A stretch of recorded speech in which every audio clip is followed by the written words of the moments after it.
حضرت جابر رضی اللہ تعالیٰ عنہ ان کے صحابہ کے درمیان ایک الگ مقام تھا۔ 10 ایسے خوش نصیب صحابیوں میں سے ہیں ان کو جنت کا پروانہ مل گیا تھا۔ حضرت جابر رضی اللہ تعالیٰ عنہ نے جب اپنی نکاح کیا، جب اپنی شادی کی، تو اس میں اپنے نبی کو بھی نہیں پوچھا، اپنے نبی کو بھی دعوت نہیں دی۔ بتاؤ کتنی بڑی بات ہے۔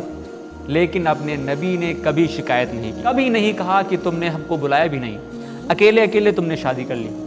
حضرت جابر رضی اللہ تعالیٰ عنہ جب مدینہ تشریف لائے ہجرت کر کے، مسجد نبوی کے اندر نماز پڑھ رہے تھے۔ نماز پڑھنے کے بعد باہر صحن میں بیٹھے ہوئے تھے، اپنے نبی ان کے پاس آئے اور کہا، اے جابر، یہ تمہارے کپڑوں کے اوپر، تمہارے دامن پر یہ زرد رنگ کی چھینٹیں کیسے پڑی ہوئی ہیں، کیا چیز ہے؟ تو کہا، یا حضور، میں نے نکاح کر لیا ہے، میں نے خاتون سے نکاح کر لیا ہے۔ تو بتاؤ کتنی معمولی سی بات۔ آج ہم لوگوں نے نکاح کو اتنا مشکل بنا دیا ہے کہ جب تک لڑکی کے والد کے پاس لاکھوں پیسے نہیں آ جائیں گے تب تک لڑکی کی شادی نہیں ہوگی۔ کیوں ہو رہا ہے؟ اس کا نتیجہ یہ ہے کہ ہم لوگ غیر مسلموں کے بیچ میں رہ کر رسم و رواج کرتے تھے، وہ ہم خود اپنانے لگے۔ دوسرا مقصد کیا ہے کہ ہم یہ سوچتے ہیں کہ جب تک ہماری نوکری نہیں لگ جائے گی، جب تک ہمارا بزنس اچھا نہیں چلنے لگے گا، تب تک ہم شادی نہیں کریں گے۔ تو بتاؤ آپ کی نوکری کب لگے گی؟ واللہ عالم۔ آپ کا بزنس چلے گا کہ نہیں چلے گا؟ واللہ عالم۔ لیکن آپ کی خواہشات تو اسی طرح آپ کے اندر ابل رہے ہیں، وہ تو آپ کہیں نہ کہیں نکالیں گے۔ آپ جائز طریقے سے نہیں اس کو نکالیں گے تو آپ اس کو ناجائز طریقے سے نکالیں گے۔ یہ آپ کی باڈی کی خوراک ہے، اس کو پورا کرنا پڑے گا۔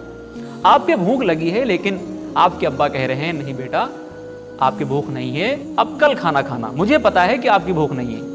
تو آپ اپنے ابا سے کہو گے، ابا بھوک میرے لگی ہے تو پتا مجھ کو ہوگا کہ آپ کو پتا ہوگا؟ یہ اسی کو پتا ہے جس کے بھوک لگی ہے۔ وہ پتا کب لگتا ہے؟ جب وہ حرام ریلیشن کے اندر جانے لگتا ہے، جب باپ کی عزت کا جنازہ نکلتا ہے، جب ایک دوسرے کے خاندان تباہ ہوتے ہیں، تب پتا چلتا ہے۔ ایسا نہیں کہ لڑکیوں کے رشتے نہیں مل رہے ہیں، لڑکیاں گھر میں موجود ہیں، بیٹیاں ہیں، بیٹے بھی ہیں، ان کے رشتے بھی آ رہے ہیں، اچھے اچھے رشتے ہیں۔ دقت کہاں پر ہے بتائیں؟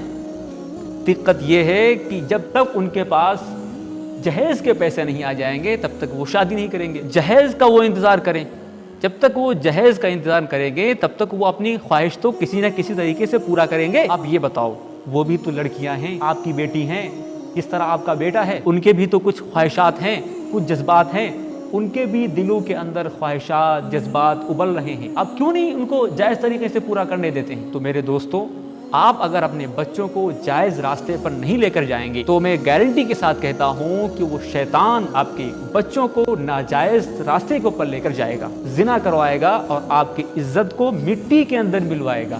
آپ نے اپنی زندگی کے اندر اپنی عزت خوب بچائی، خوب سنبھال کر رکھا، لیکن وہی اگر آپ کا بیٹا کوئی خرافات کرنے لگے تو بتاؤ آپ کے دل پر کیا بیتے گی؟